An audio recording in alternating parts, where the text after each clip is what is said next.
Hai, teman-teman pasti tahu kan kalau Indonesia adalah negara kepulauan? Sebagian besar wilayah Indonesia merupakan laut dan perairan. Tapi, teman-teman tahu nggak siapa tokoh di balik ditetapkannya batas laut Indonesia? Dia adalah Insinyur Juanda. Ini dia sejarahnya.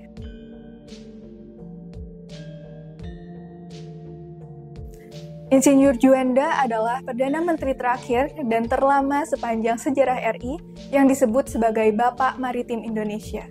Ia adalah menteri yang tidak pernah menjadi anggota partai politik apapun dan dikenal sebagai sosok yang tenang, sederhana, serta menjauhi dunia politik.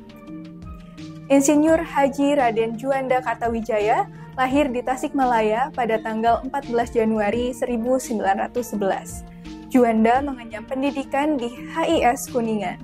Setelah itu, Juanda pindah ke ELS Cicalengka karena mengikuti orang tuanya yang diangkat menjadi mantri guru di sana. Setelah menamatkan pendidikannya di ELS, Juanda melanjutkan sekolah di HBS Bandung. Ia lulus dengan nilai sangat baik. Atas prestasinya tersebut, Juanda mendapat beasiswa dari pemerintahan Hindia Belanda untuk melanjutkan sekolahnya di TH atau yang sekarang dikenal sebagai Institut Teknologi Bandung. Pada tahun 1933, Juanda menyelesaikan pendidikannya dengan gelar insinyur. Saat menginjak usia 35 tahun di tahun 1946, Juanda menjabat sebagai Menteri Muda Perhubungan dalam Kabinet Syahrir II.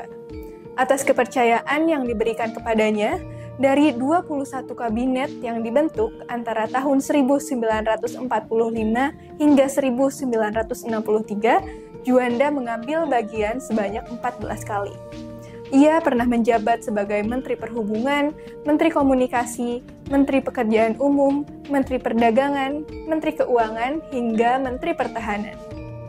Jabatan terakhirnya adalah Perdana Menteri pada tahun 1957 dan juga Menteri pertama di tahun 1959 yang ditunjuk langsung oleh Soekarno.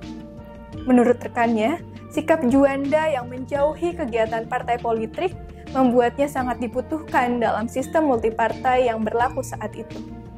Akibat terus-menerus mendapat jabatan menteri, sejumlah pers ibu kota tahun 1960-an menjulukinya sebagai Menteri Maraton. Saat menjadi Perdana Menteri, Kabinet Juanda mencetuskan Deklarasi Juanda di tanggal 13 Desember tahun 1957. Melalui deklarasi tersebut, Indonesia telah memiliki kejelasan wilayah kedaulatan, khususnya di lautan yang berbatasan dengan sejumlah negara lain. Selain itu, ribuan pulau di perairan dalam serta 111 pulau-pulau kecil terluar menjadi bagian tak terpisahkan dari Republik Indonesia.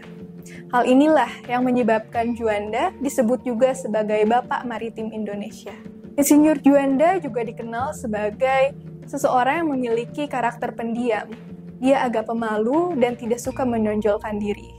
Ia lebih suka membuktikan kecintaan kepada bangsanya dengan tindakan, bukan dengan kata-kata.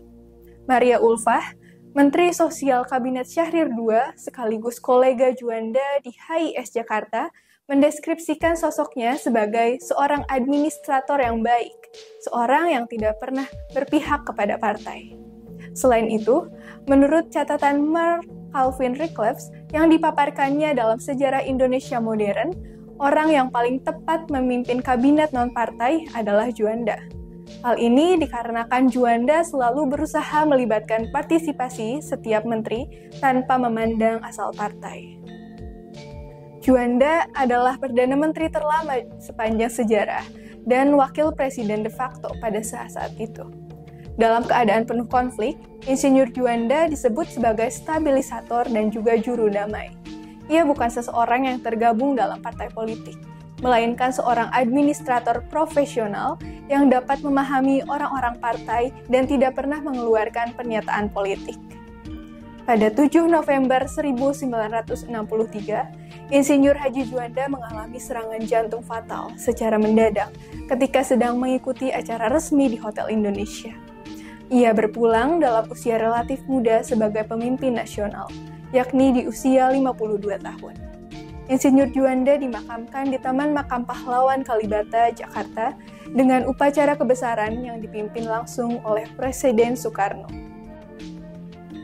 Itulah sejarah dari Insinyur Haji Juanda, Bapak Maritim kita. Beliau menunjukkan rasa cintanya terhadap NKRI melalui tindakan-tindakan langsung yang berdampak positif bagi bangsanya. Semoga semangatnya dapat menginspirasi teman-teman ya. Terima kasih.